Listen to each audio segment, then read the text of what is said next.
In other news tonight, there is no agreement yet among stakeholders on how to effectively address the looming power shortage in 2015. Here's Freddie Abando.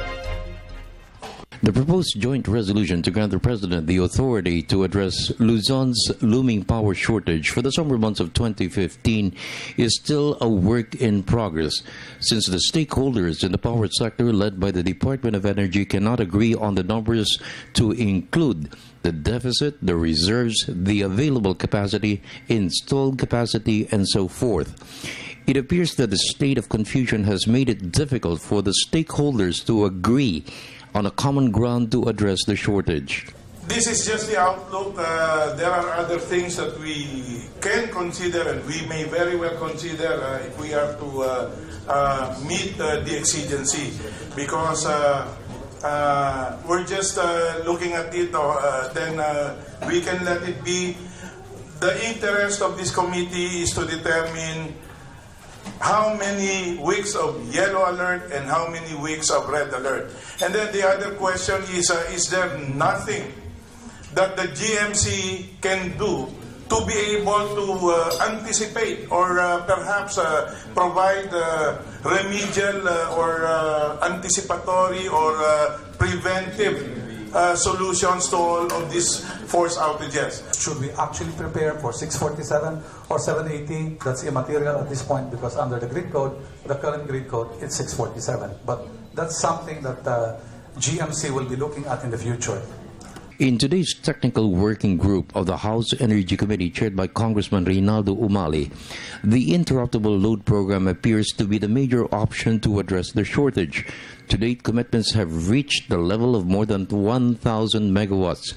The deadline for private companies to commit their embedded power is December 1. Incentives were proposed in the resolution to ensure participants in the ILP will be compensated for the use of their generating sets. The lease purchase was an absolute worst-case option if we actually had to do it. That ILP, interruptible load program, can work if everyone contributes. And I think we are seeing sufficient contribution coming in. And don't forget, this is not a certainty. As I have said before, what we have is sufficient power just. The question is, if something goes wrong, and something always goes wrong, right? So then we're going to need emergency power. Energy Secretary Jericho Petilla is still concerned the interruptible load program may not address the deficit on its own.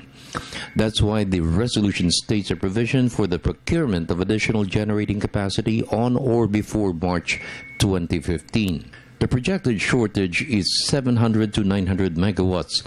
The acquisition of the generating sets will happen only after the determination of just how much capacity can be sourced from the ILP. For now, only 1 to 2 hour brownouts are projected for the period of the emergency from March to July. You either believe the NGCP, okay, we either take this NGCP outlook, which if you take it, we don't have a problem.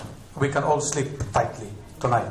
Or you take our outlook, which includes basically force outages and additional capacity. And by the way, they do change, because Pag-asa just said that we will not have a severe El Nino, then we have to readjust.